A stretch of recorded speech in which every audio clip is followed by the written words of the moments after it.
우리 지난 3주 동안 시편의 말씀 나누었고요. 오늘 다시 누가복음 돌아와서 누가복음 8장 1절부터 15절까지 우리 한 절씩 교독하겠습니다. 그 후에 예수께서 각 성과 마을에 두루 다니시며 하나님의 나라를 선포하시며 그 복음을 전하실새 12 제자가 함께하였고, 또한 악귀를 쫓아내심과 병고침을 받은 어떤 여자들 곧 7 귀신이 나간 자 막달라인이라 하는 마리아와 헤롯의 청지기 구사의 아내 요한나와 수산나와 다른 여러 여자가 함께하여 자기들의 소유로 그들을 섬기더라. 각 동네 사람들이 예수께로 나와 큰 무리를 이루니 예수께서 비유로 말씀하시되 씨를 뿌리는 자가 그 씨를 뿌리러 나가서 뿌릴새 더러는 길가에 떨어짐에 밟히며 공중의 새들이 먹어버렸고, 더러는 바위 위에 떨어짐에 싹이 났다가 습기가 없으므로 말랐고 더러는 가시떨기 속에 떨어짐에 가시가 함께 자라서 기운을 막았고, 더러는 좋은 땅에 떨어짐에 나서 100배의 결실을 하였느니라. 이 말씀을 하시고 외치시되 들을 귀 있는 자는 들을지어다. 제자들이 이 비유의 뜻을 물으니 이르시되 하나님 나라의 비밀을 아는 것이 너희에게는 허락되었으나 다른 사람에게는 비유로 하나니 이는 그들로 보아도 보지 못하고 들어도 깨닫지 못하게 하려 함이라. 이 비유는 이러하니라. 씨는 하나님의 말씀이요 길가에 있다는 것은 말씀을 들은 자니 이에 마귀가 가서 그들이 믿어 구원을 얻지 못하게 하려고 말씀을 그 마음에서 빼앗은 것이요. 바위 위에 있다는 것은 말씀을 들을 때에 기쁨으로 받으나 뿌리가 없어 잠깐 믿다가 시련을 당할 때에 배반하는 자요. 가시떨기에 떨어졌다는 것은 말씀을 들은 자이나 지내는 중 이생의 염려와 재물과 향락의 기운이 막혀 온전히 결실하지 못하는 자요. 함께 읽겠습니다. 좋은 땅에 있다는 것은 착하고 좋은 마음으로 말씀을 듣고 지키어 인내로 결실하는 자니라. 아멘. 오늘 읽은 말씀은 흔히 씨 뿌리는 자의 비유라고 불리는 말씀입니다. 내용으로 보면은 씨 뿌리는 자보다는 씨가 뿌려진 밭에 대한 내용이기 때문에 씨가 뿌려진 4가지 밭의 비유라고 이름 붙일 수도 있을 겁니다. 어떻게 이름을 붙이든지 간에 우리에게 중요한 질문 가운데 하나는 왜 예수님께서 하나님 나라를 비유로 말씀하셨는가 하는 겁니다. 일반적으로 비유라고 하면 아주 어렵고 생소한 어떤 것에 대해서 익숙한 것을 가지고서 이해하도록 쉽게 하는 게 그게 일반적인 비유의 목적이죠. 근데 만약 예수님께서 비유로 말씀하신 목적이 이것이라면, 이해하기 쉽도록 하는 것이 목적이라면 예수님께서 결코 말씀하셔서는 안 될 것 같은 내용이 오늘 본문 안에 들어 있습니다. 그게 바로 10절이죠. 여러분 10절을 보십시오. 이르시되 하나님 나라의 비밀을 아는 것이 너희에게는 허락되었으나 다른 사람에게는 비유로 하나니 이는 그들로 보아도 보지 못하고 들어도 깨닫지 못하게 하려 함이라. 비유로 말씀하셔서 이해하게 하려 한다 이렇게 말씀하시는 게 아니고, 비유로 말씀하셔서 보아도 보지 못하고 들어도 깨닫지 못하게 하려 한다 그렇게 말씀하셨어요. 반면에 제자들에게는 하나님 나라의 비밀을 아는 게 허락되었다 그렇게 말씀하셨죠. 근데 이 둘의 차이가 뭘까요? 비유의 말씀을 함께 들었는데 제자와 다른 사람들이 지금 구분이 돼요. 제자들은 비유의 말씀을 듣고 나서 그 비유를 통해서 하나님 나라의 비밀을 알게 되는데, 근데 다른 사람들은 비유를 듣고 그냥 그 비유로 끝나버리는 거예요. 그 차이가 뭘까요? 왜 이런 차이가 생기는 걸까요? 그 차이가 무엇인지에 대한 해답이 9절 말씀에 있습니다. 9절 보십시오. 제자들이 이 비유의 뜻을 물으니.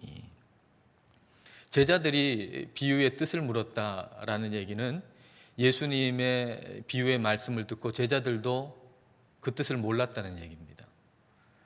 제자들이나 또 다른 사람들이나 거기에 큰 무리들이 있었는데 예수님께서 하나님 나라의 비유의 말씀을 하실 때 그 뜻을 아는 사람은 한 사람도 없었습니다.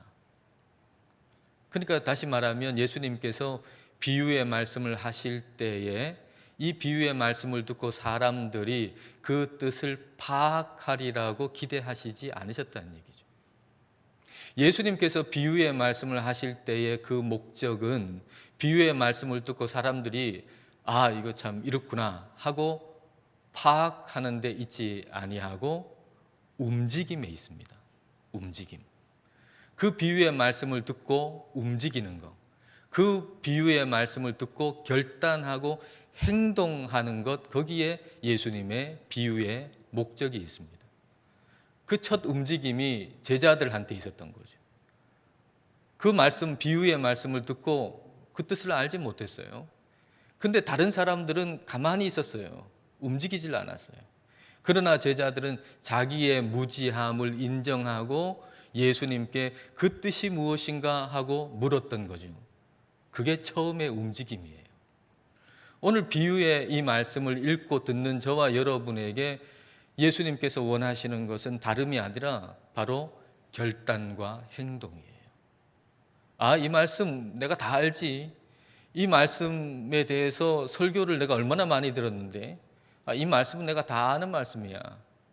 이게 아니라 이 말씀을 듣고 비유의 말씀을 듣고 우리가 결단하고 행동하는 걸 우리 주님은 원하신다는 겁니다.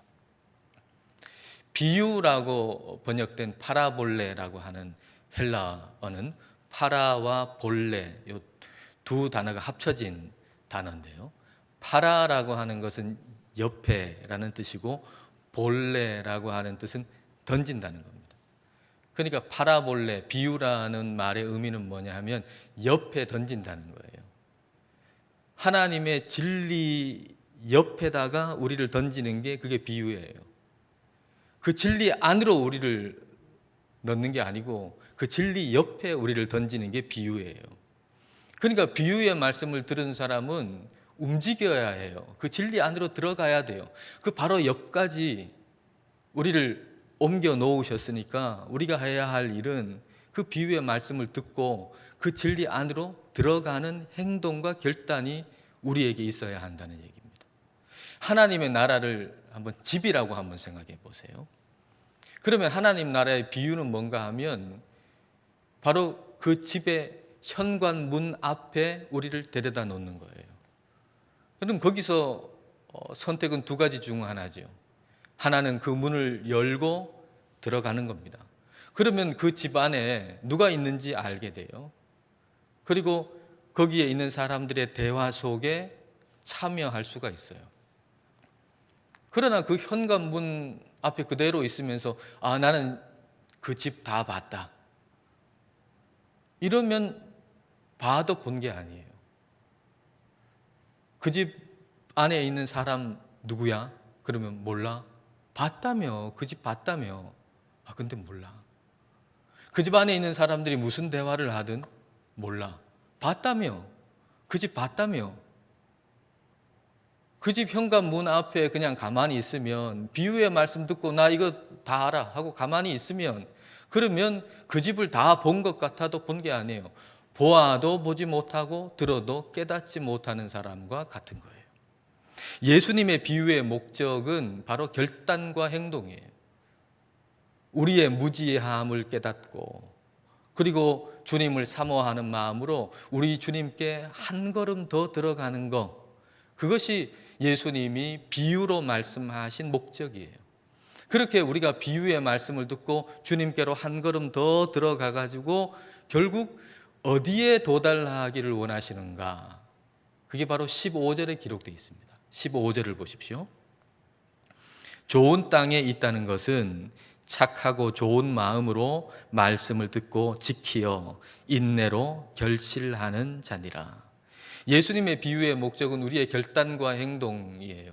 그래서 우리가 결단하고 행동해서 주님 앞으로 한 걸음 한 걸음 들어가서 결국 어떻게 되기를 원하느냐 하면 하나님의 말씀을 듣고 지킨다고 하는 건 꽉 붙드는 걸 얘기합니다. 아무에게도 이 말씀 빼앗기지 않고 잘 붙들고 지키어서 인내하고 결실하는 자가 되는 것, 그게 예수님이 저와 여러분에게 바라시는 것입니다. 주님은 오늘의 비유의 말씀을 통해서 우리가 이렇게 되기를 원하시는 거예요. 그 말씀을 듣고 지키어 인내하고 결실하는 자가 되기를 원하시는 거예요.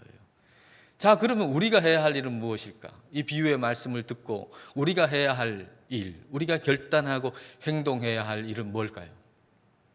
우리 안에는 4가지 밭의 모습이 다 있어요. 좋은 밭의 모습도 있고, 길가 같은 마음도 있고, 또 바위 같은 마음도 우리 속에 있고, 그리고 가시 같은 그런 마음도 우리에게 있어요.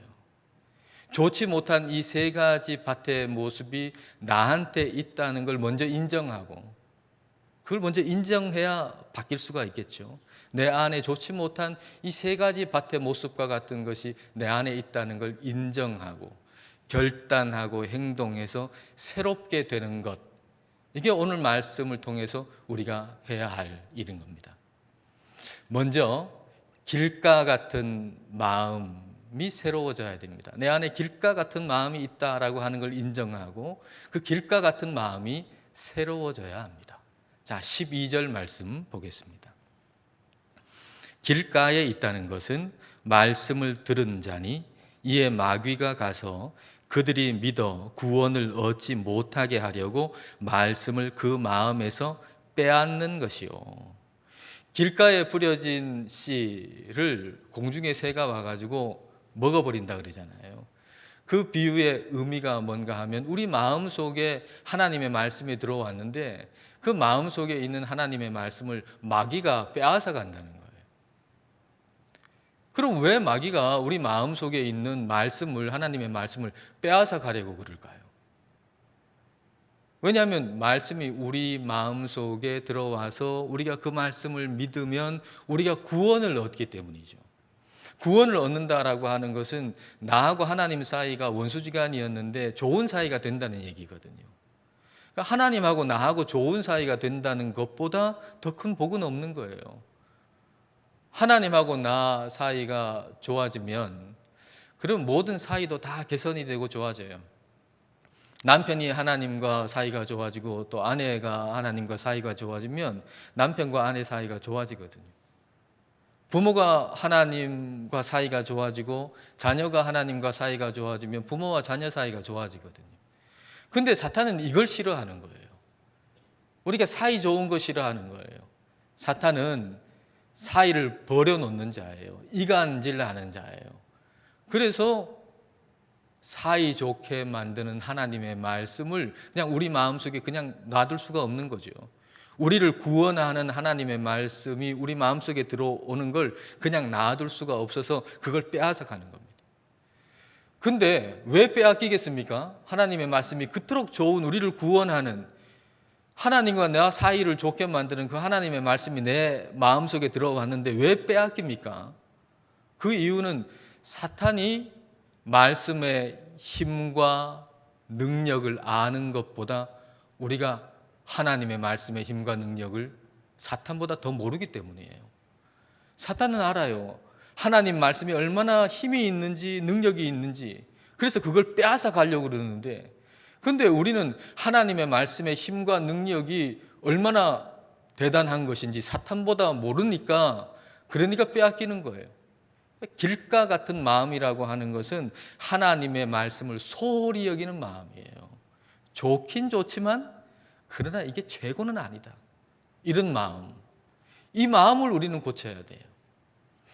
그렇게 할 수 있는 길, 하나님 말씀을 사모하고 그리고 하나님 말씀을 붙들고 귀히 여기는 삶의 실천 한 가지를 우리가 지난 주일에 함께 나누었죠.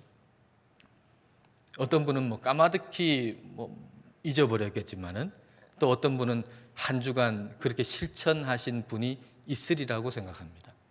시편 119편 164절이죠. 주의 의로운 규례들로 말미암아 내가 하루 7번씩 주를 찬양하나이다. 주님의 말씀으로 말미암아서 내가 하루에 7번 주님을 찬양한다라는 거예요. 저는 지난 주일 이 말씀 전하고 나서 월요일부터 실천하기 시작했습니다. 하루에 7번 알람을 설정을 했어요. 이건 일어나기 위한 알람이 아니고 생각을 깨우기 위한 알람이죠. 흩어졌던 생각을 하나님께로 깨우는 알람. 그리고 하루에 7번 찬양하는 것이니까 그 알람의 제목을 일일 7찬이라고 그렇게 이름을 붙여봤습니다. 그리고 그 알람이 울릴 때마다 하던 일을 잠시 멈추고 성경 한 장 읽거나 듣고 그 성경 안에 있는 그 말씀으로 하나님을 찬양했습니다. 하나님을 찬양한다라고 하는 것이 찬송가를 꼭 찬송가를 불러야만 한다라는 게 아니고, 예를 들어서 출애굽기 1장을 읽었다 그러면 거기에 산파가 나오잖아요. 그 산파들이 애굽의 왕보다 하나님을 더 두려워하게 하신 하나님을 찬양합니다. 그렇게 찬양하는 거예요. 그렇게 하루에 7번 알람을 설정하고 그 알람이 울릴 때마다 성경 한 장 읽고 하나님을 그 말씀으로 찬양하는 거 한 5분 정도 걸려요. 근데 그렇게 5분 말씀 읽고 찬양했더니 그 알람과 알람이 울리는 사이의 시간, 한 2시간이나 3시간, 요 사이의 시간 동안에도 내내 하나님을 생각하고 하나님을 높이는 그런 마음이 계속 유지가 되더라고요. 그런 은혜가 있더라고요. 그래서 저는 여러분이 모두 다, 오늘 지금 말씀을 듣는 여러분이 모두 다 일일 7찬 하실 수 있기를 바랍니다. 일일 7찬 하는 사람의 마음에서 마귀는 절대로 말씀을 빼앗아 갈 수가 없을 겁니다. 두 번째로, 바위 같은 마음을 새롭게 해야 합니다. 바위라는 것은 그 위에 흙이 얇게 있어가지고 겉으로 보기에는 흙인데, 근데 그 밑에는 바위가 있어서 이제 씨가 뿌리를 내리지 못하는 그런 밭이죠. 자, 13절 말씀, 예수님의 그 설명을 보십시다. 바위 위에 있다는 것은 말씀을 들을 때에 기쁨으로 받으나 뿌리가 없어 잠깐 믿다가 시련을 당할 때에 배반하는 자요. 말씀을 기쁨으로 받았어요. 근데 시련이 오니까, 그러니까 하나님 말씀을 배반하는 거예요. 시련이 없는 사람은 없어요. 시련이 없어서는 또 안 돼요. 왜냐하면 하나님 말씀의 통치를 받으려면 하나님 나라가 내게 임하고 하나님 나라의 그 말씀의 통치를 우리가 받으려면, 그러면 시련을 통과해야 돼요. 시련을 통해서 우리는 내 삶의 목적이 뭔가 하는 것이 분명해지거든요. 페르시아의 룸이라고 하는 시인이, 어떤 한 요리사가 이제 콩 요리를 하는데 그 콩을 국자로 막 이렇게 내리 누르면서 하는 말을 이렇게 표현을 했어요. 뛰쳐나오지 말아라. 내가 너를 괴롭히는 줄 알겠지만 사실은 지금 너에게 맛을 들이고 있는 중이다. 바야흐로 너는 양념에 버무려져 쌀밥과 함께 인간의 고귀한 생명이 되는 것이다. 네가 밭에서 빗물을 받아 마실 때 이렇게 되기 위해서였음을 기억하여라. 여러분, 우리가 그 콩이라고 한번 생각해 보세요. 밭에서 빗물을 받을 때 얼마나 기뻐요.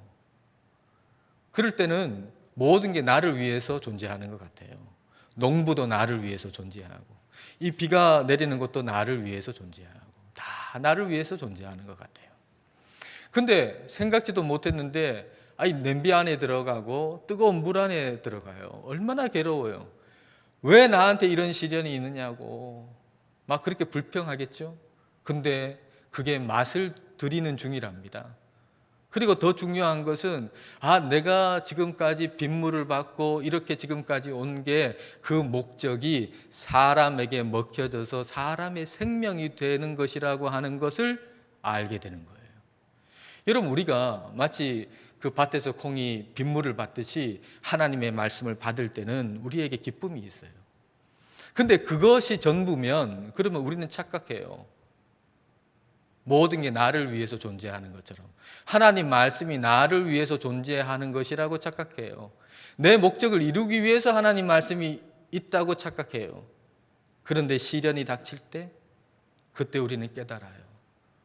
우리의 목적이 뭔가, 내 삶의 목적이 뭔가, 말씀이 나를 위해 존재하는 게 아니고 내가 말씀을 위해 존재한다는 걸 깨달아요. 내가 뭔가 이루기 위해서 이 말씀이 있는 것이 아니라 이 말씀에 순종하기 위해 내가 존재한다는 걸 깨달아요. 그래서 시련을 통해서 비로소 온전한 말씀을 향한 순종의 삶이 가능해지게 된다는 겁니다. 여러분, 우리에게 시련이 닥칠 때 그때 우리가 말씀을 배반하지 마십시다. 시련 당할 때 말씀을 배반하고 말씀을 등지는 것 참 어리석은 일입니다. 시련 당할 때 오히려 말씀을 굳게 붙들고 인내하는 저와 여러분 되시기를 축복합니다. 마지막으로 오늘의 비유의 말씀으로 우리가 결단하고 행동해야 할 것은 가시 같은 마음, 이걸 없애버리는 거예요. 내 안에 가시 같은 마음이 있다, 이걸 인정하고 이걸 없애버리는 일 우리가 해야 합니다. 14절을 보겠습니다. 가시떨기에 떨어졌다는 것은 말씀을 들은 자이나 지내는 중 이생의 염려와 재물과 향락에 기운이 막혀 온전히 결실하지 못하는 자요. 내 안에 말씀이 있어요. 그래서 그 말씀이 자라요. 근데 동시에 가시도 있어요. 그래서 가시도 같이 자라는 거예요. 말씀만 자라면 참 좋겠는데 가시도 있어가지고 가시도 같이 자라서 그 가시가 말씀의 기운을 팍 막아버리는 거예요. 말씀의 숨통을 확 조여버리는 거예요. 그래서 말씀이 더 이상 자라지 못하도록, 결실하지 못하도록 하는 거, 그게 가시예요. 근데 그 가시가 뭔가 하면 이생의 염려라는 거죠. 이생의 염려. 근데 이생의 염려가 많은 경우에 돈과 관련이 있어요. 재물과 관련이 있어요. 향락이라고 하는 것도 사실 재물, 돈하고 관련이 있어요. 그러니까 돈의 문제죠, 말하자면. 돈의 문제가, 돈에 대한 나의 생각, 나의 태도의 문제가 내 안에 말씀이 분명히 있는데 돈에 대한 태도, 생각의 문제가 가시가 돼가지고 하나님의 말씀의 숨통을 확 조여놔가지고 그 말씀이 결실하지 못하도록 한다라는 얘기입니다. 돈의 문제가 곧 하나님의 말씀의 능력을 경험하지 못하게 만든다는 거예요. 죽은 자의 집 청소라고 하는 책이 있는데요. 아마 여러분 중에도 읽어보신 분이 있을지도 모르겠습니다. 근데 이 책을 쓴 사람은 특수 청소 일을 하는 사람이에요.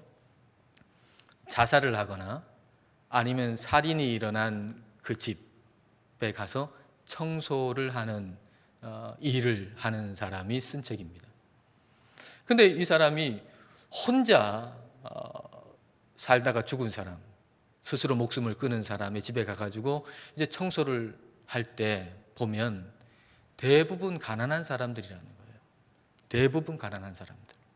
근데 대부분 가난한 사람들인데 가서 눈에 띄는 게 뭔가 하면은 우편함이라는 거예요. 우편함. 혼자 살다가 가난하게 살다가 스스로 목숨을 끊은 사람의 집 청소를 하러 가는데 그 집의 우편함에 그 우편물들이 가득 있다는 거죠. 체납 고지서, 독촉장, 전기 끊겠다, 또 수도 끊겠다, 가스 끊겠다라고 하는 그런 경고장. 그래도 돈 안 내니까, 돈을 못 내니까 이제는 끊어버리겠다 하는 최후 통첩장. 이런 우편물들이 가득 있어가지고 우편함에 꽂혀 있는데 그게 많으니까 쑥 구부러져 있잖아요. 그게 마치 가난한 사람이 그 가난 때문에 등이 휘어진 것처럼 보인다. 그렇게 써놨더라고요. 근데 가난해서 스스로 목숨을 끊고, 또 돈 때문에, 돈이 없어서가 아니라 돈이 많은데 돈 때문에 사람을 죽이는 그런 일도 비일비재하는 거예요. 이 사람이 살인이 일어난 집에 가가지고 청소를 하는데, 대부분 그렇게 살인이 일어난 집은 돈하고 연관이 있다는 거예요. 아주 극심한 그런 살인 사건들, 이게 돈하고 다 연결이 되는 사건이라는 거죠. 동생이 형을 찔러 죽이고, 그리고 남편이 아내의 목을 졸라 죽이고, 남편이 아내의 언니를 때려서 죽이고, 그렇게 가족임에도 불구하고 원수보다 못한 사이가 돼가지고 돈 달라고 죽이고, 돈 없다고 무시해서 죽이고, 그리고 돈 주기로 한 날 안 줬다고, 안 갚았다고 죽이고, 가족이 그렇게 죽이는 거예요. 그래서 가족끼리 살인이 일어난 그 장소, 그 집에 가가지고 그 피가 막 있을 거 아니에요. 그 시간이 지났으니까 다 굳었을 거 아니에요. 그게 굳어가지고 붉고 거무튀하게 막이 다 쌓여 있는데, 그걸 하나하나 긁어내면서 이런 생각을 했다는 거예요. 돈처럼 인간의 감정을 송두리째 뒤집고 흔들고 들끓게 하는 것도 없구나. 여러분, 우리가 말씀을 받고 말씀의 사람이 되려면, 온전히 하나님 말씀의 통치를 받으려면 반드시 해결해야 할 문제가 있는데, 그게 돈의 문제예요. 돈의 문제. 여러분, 2절과 3절을 여러분 보십시오. 또한 악귀를 쫓아내심과 병 고침을 받은 어떤 여자들, 곧 7 귀신이 나간 자 막달라인이라 하는 마리아와 헤롯의 청지기 구사의 아내 요한나와 수산나와 다른 여러 여자가 함께하여 자기들의 소유로 그들을 섬기더라. 예수님을 따르는 여인들이 자기들의 소유로, 자기의 돈으로 예수님의 제자들을 섬겼다 그랬어요. 여러분, 돈에 대한 태도나 생각에 따라서 돈이 가시가 될 수도 있지만 섬김의 도구가 될 수도 있는 겁니다. 여러분, 지금처럼 어려운 시대에는 이 삶에 대한 염려가 점점 커지고, 그리고 돈에 대한 애착이 점점 더 커져가지고, 그래서 우리 안에 가시가 점점 더 자랄 수가 있어요. 그래서 그 가시가 내 안에 분명히 말씀이 뿌려졌는데, 분명히 말씀이 있고 자라기도 하는데, 근데 내 안에 가시가 더 잘 자라가지고 우리 하나님의 말씀을 그냥 확 막아버릴 수 있는 거예요. 우리는 그 가시가 자라도록 내버려 둬서는 안 돼요. 지금 분명히 어려운 때이지만 하나님의 것을 하나님의 것으로 인정해야 돼요. 어려운 때라고 해서 하나님의 것이 내 것이 되는 게 아니에요. 하나님께 드리는 일을 소홀히 해서는 안 돼요. 우리가 모이지도 못하고, 그리고 우리의 삶이 지금 어렵게 되었다고 해서 우리가 하나님께 드리는 일을 소홀히 해서는 결코 안 됩니다. 그것은 우리 안에 가시가 자라게 내어두는 것입니다. 그리고 이 어려운 때는 다른 사람을 돕는 섬김의 일을 하는 좋은 기회입니다. 여러분이 사는 곳에 다른 집의 우편함을 한번 보십시오. 등이 휘어진 것처럼 우편물이 이렇게 숙여져 있는 그런 집은 없는가 살펴보시고, 기도할 뿐만 아니라 그를 위해서 물질적으로도 도울 수 있을 겁니다. 우리는 돈이 가시가 되도록 내버려 둬서는 안 되고, 돈이 하나님과 이웃을 섬기는 도구가 되도록 해야 됩니다. 돈이 가시가 되어가지고 하나님의 말씀을 막도록 내버려 둬서는 안 되고, 오히려 돈이 하나님을 따르는 도구가 되도록 해야 합니다. 그렇게 결단하고 행동하도록 오늘 예수님께서는 비유로 말씀하신 것입니다. 비유의 목적대로 우리가 결단하고 행동해서 우리 안에 있는 좋지 않은 3가지 밭이 좋아지고, 그래서 우리 주님께 더 가까이 나아가시는 저와 여러분 다 되시기를 주님의 이름으로 축복합니다. 우리 기도하시겠습니다. 이 시간 우리 기도하실 때 주님께서 비유로 말씀하신 목적을 생각해 보십시다. 그것은 현관문 앞에, 하나님 나라라고 하는 현관문 앞에 우리를 데려다 놓은 것이고 우리에게 원하시는 것은 그 문으로 들어가는 결단과 행동이라고 하는 걸 생각해 보십시다. 그렇게 하여서 착하고 좋은 마음으로 말씀을 듣고 지키고 인내하여 열매 맺기를 원하시는 주님의 마음을 생각해 보십시다. 내 안에 있는 길가 같은 마음, 바위 같은 마음, 가시떨기 같은 마음이 새로워지기를 기도하십시다. 주님의 말씀을 마귀보다 더 귀히 여기게 해주시고 하루에 7번 말씀으로 주님을 찬양하게 하소서 하고 기도하십시다. 시련의 때에 배반하지 않고 인내하게 해달라고 기도하고 말씀의 기운을 막는 가시, 특히 재물로 인한 가시가 제거되게 해주시기를 이 시간 우리 함께 기도하시겠습니다.